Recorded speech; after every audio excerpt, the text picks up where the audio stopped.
Welcome to the deep dive. You know we love a good deep dive, and today we are looking at the history of the WNBA. Yeah, exciting stuff. Yeah. So we got our Wikipedia right here with a little bit of the gist. Always a good time. Always a good time. All right, so let's get right into it. So 1996, the U.S. Women's Olympic basketball team. Yeah, They are on fire. absolutely. Crushing it. Gold medal. Gold medal. So the NBA, they see this energy, right? Absolutely. They're like, okay, this is... They sense it. Yeah, they sense it. This is our moment. Yeah. This is how we capitalize. And actually, it was very intentional, the NBA. They created the WNBA very intentionally, like right after the Olympics. Smart. Yeah, so they could ride that wave of excitement for women's basketball and really try to make it something special. Wow, so they were really like, how do we capitalize on this? That's really interesting. And they weren't subtle about it either, like when they were creating this league. You know that WNBA logo? It's basically like they looked at the NBA logo and were like, we'll take that, make it a woman. Thank you. Yeah, they were like, we'll take it. We'll tweak it a little bit. Yeah. It's good. We're good to go. And I think that was a really good move. Like, they were trying to really make it clear that this wasn't some like sideshow. Exactly. Like this was a league to be taken seriously. This was a league that was going to have staying power. Totally. They were in it for the long haul. It wasn't just like, oh, let's just ride this wave, and see what happens. A plan.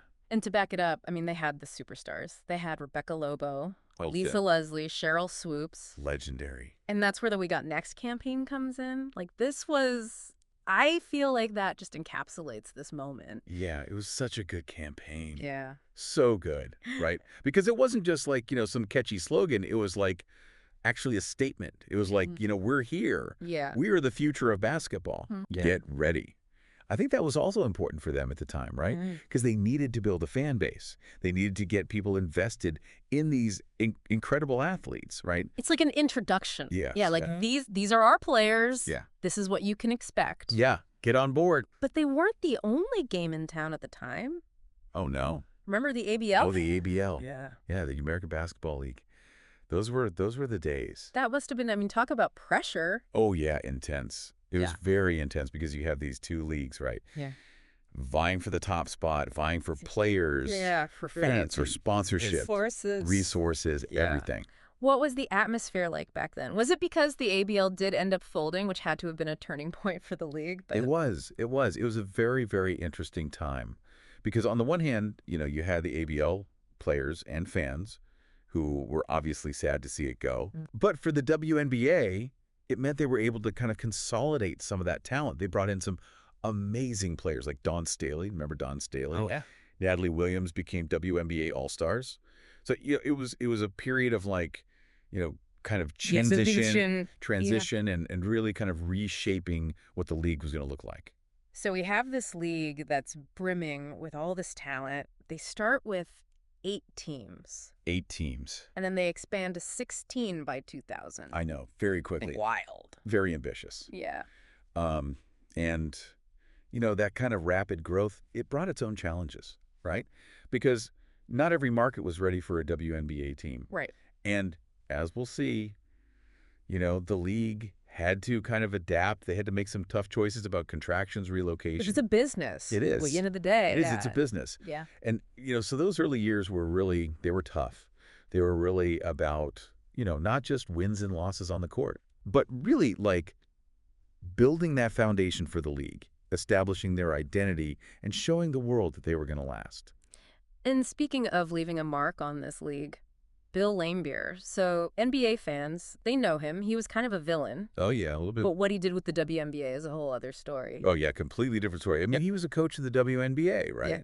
Yeah. And he brought that same intensity that he had as a player to his coaching. Yeah, he was tough. Oh, yeah. Demanding. An understatement. Yeah. Demanded defensive grit from his players. But you can't argue with the results. Nope. The results were there. Championships. He took the Detroit Shock, went from a losing record to their first championship in just 2 seasons. Wow. That's coaching. That's coaching. That's all you need to know. Yeah, and I think that was a turning point in a lot of ways for the league because it showed that it wasn't just about individual talent.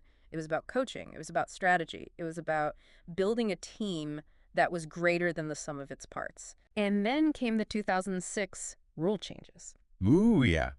Things got a lot faster. Faster paced, more exciting, in my opinion, Oh, for sure. to watch, Yeah, because the game was evolving and they knew they had to evolve with it. totally. And I think they did a really good job of making changes that made the game, more appealing to a broader audience. Oh, sure. I mean, it was a period where, like, things were really changing for basketball in general. Yeah. Like, the style of play Yeah. was really evolving, and the WNBA was smart to recognize that. Yeah. And I feel like they made changes to, like, kind of, keep up with that. And Well, and speaking of that, that's where Paul Westhead comes in, right? oh, yeah. Like, you've got these new rules that speed up the game, and then he shows up in Phoenix Perfect timing. with the Mercury. Perfect timing. And he's like, all right, we are going to push the pace. Yeah, he was like, we're taking this to a whole other level. Yes. His system, Yeah. right. Speed, ball movement, just like constant attack. Yeah. It was relentless. Yeah. It was so fun to watch. Oh, so fun. And they had the players to do it. Diana Taurasi, Oh my God. Cappie Pondexter, Penny Taylor. Come on. That team was incredible. Yeah. Like, they were so good and they were so fun to watch. And Westhead, like, he was the architect of that. Yeah. He just knew how to take these players' skills Mhm. and just maximize them. Yeah. It's amazing what like one coach's vision can do. Oh, for sure. And then it's like the whole league kind of shifts a little bit too. Yeah, I was just going to say, his influence went way beyond Phoenix, right? Totally. Because other teams are sitting there, they're like, okay, we need to keep up. We got to do that. What are they doing? Right. Right. Like, how are they scoring so many points? Right. And so it really, I think, pushed the whole league to play faster, be more dynamic. And I think that was a really, positive change for the game. And it just made it more fun to watch. Right. I mean, it's exciting. Okay, so we have this like really interesting thing happening on the court. But another really interesting thing that the WNBA was doing, especially around this time, was trying to find these new ways to showcase these athletes and these really exciting matchups. Oh, for sure. And they did some really cool stuff. They did. Like, they were ahead of the curve on some things. They were. Remember that outdoor game they had? The one in 2008 at Earther Ave? Oh, yeah. That was iconic. Like, that was such a moment. That was huge. I mean, it was the first time the WNBA had ever done something like that. The first time they'd ever done an outdoor game. And it was Indiana and New York, right? It was. It was the Yeah. Fever and the Liberty. And they were battling it out. They were. It went down to the wire. It was awesome. And it was prime time on ESPN. Prime time on ESPN. I mean, that's huge for the league. Right. Huge. To get that kind of exposure. And I think it really showed the world, like, what the WNBA was capable of. Totally. Like, this is a big-time league with Yeah. big-time players who are putting on a show. Yeah. And it deserves attention. But, it also kind of highlighted, like, this ongoing challenge that women's sports face, right? Always. Which is, like, getting that same level of media coverage, Yeah. that same spotlight It's not equal. as men's sports, And it's a constant battle. It is. And it's something that I really admire about the WNBA is they never back down. No, they didn't. They never stop. They kept fighting. Fighting for that equality, that recognition. And that really resonated with a lot of fans, including me. Oh, absolutely. Like, this is about more than just basketball, Right. It's bigger than basketball. right? And I think that's, something that really resonates with people is that when you see someone standing up For what's right. for what they believe in, Yeah. fighting for what's right, Yeah. like, you can't help but root for that, Right. It's inspiring. And that fighting spirit, I think, extended beyond the court, too. It did. Yeah. Because as the league matured, the players became more and more outspoken about social justice issues. Yeah. They really started to use their platforms to advocate for change. That's awesome. And it got a lot of pushback, Yeah. Of course. because, people don't always like it when athletes get political. Right. Like, You want to watch the sport. right. Just shut up and dribble. Yeah. We've heard that. Right. But these women, they refused to be silenced. And they weren't shying away from it either. They're No. like, we are going to talk about this. They're like, we're not just going to, stick to sports. We are going to use our voices Yes. to speak out against injustice. And they did. They Yeah. tackled these issues head on. They did. Racial justice, gender equality, Yeah. LGBTQ plus rights. Mhm. I mean, they were not afraid to speak their truth. And it was remarkable, Yeah, it's really cool. to see. It is, that. especially for like younger girls. Oh, absolutely. Right. To be able to see these women who are strong and powerful and using their platform. Using their voices for That's good. good. I love that. Yeah. And it made a difference. It did. Like they really helped to move the needle on some of these important issues. It's really cool to see them, taking a stand, but it's not all, perfect, right? Like they're still facing some serious Oh, challenges. absolutely. There's still a long way to go. Like that pay gap compared to the NBA. Yeah, the pay gap is ridiculous. It's huge. It's a huge problem. And Yeah. you think about like the limited roster spots too, right? Yeah. Like that creates so much pressure for these athletes Totally. because, they're competing for like a very small number of jobs. Right. And then on top of that, you've got players who have to go overseas in the off season just to like Make a living. make a living. Yeah, it's like they never stop playing, and It's a grind. it's a grind. It takes a toll. Yeah, for sure. But, it's really inspiring to see them speaking out, right? And like demanding better and not just being okay with the way things are. Yeah, they're not just accepting the status quo. Oh, they're fighting for change, and it gives me hope for the future of the league. Me too. And the good news is, it feels like things are starting to change, right? Yeah.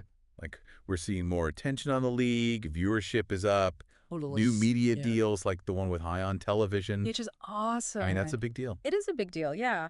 And expansion, San Francisco, San Francisco. Golden State Valkyries. How good is that name? So good. Love it. I know. And then there's rumors about a Toronto franchise. Toronto would be amazing. I mean, How cool would that be? another international team. I know. I'm here for it. The league is just, It's growing, it's growing. and it's about time, Yes. right? And, speaking of growth and innovation, Yeah. what about Nafisa Collier and Brianna Stewart launching Unrivaled? Oh, so good. I love this. So smart. I know. Game changer, Yes. right? Like, it's giving, players more control over their career. Yes. They can play domestically in the off-season. Totally. They don't have to go overseas if you don't want That's to. amazing. And it's like, this whole new way for fans to connect with these athletes. I love it. It's so innovative. It's so cool. I love seeing them, like, really take charge. It's exciting. So here we are, right? We've gone through decades of the WNBA. Decades. Can you believe it? I know. From, the early days to fighting for social change to this moment now where it just feels like this huge moment of growth. Huge moment. Yeah. Yeah. So what does it all mean for our listeners out there? What do you want them to take away from all of this? I think the biggest takeaway is that the WNBA is a league that is at this really exciting crossroads, Yes. right? Like, yes, they still face challenges, but there's so much potential. And I think what's really special about the WNBA is that it's always been about more than just basketball. Oh. It's about resilience. It's about fighting for equality. Deeper than basketball. It's bigger than basketball. It's about using your platform to make a difference. And I think, looking ahead, I think we can expect to see even more groundbreaking moments from this league, Yes. more inspiring athletes, and just more reasons to believe in the power of women's sports. Well said. That is a wrap on our deep dive into the history of the WNBA. Ooh, We hope you enjoyed this journey as much as we did. so much fun. And until next time, keep exploring, keep asking questions, and keep cheering on those incredible athletes out there, Yes. breaking barriers and changing the game.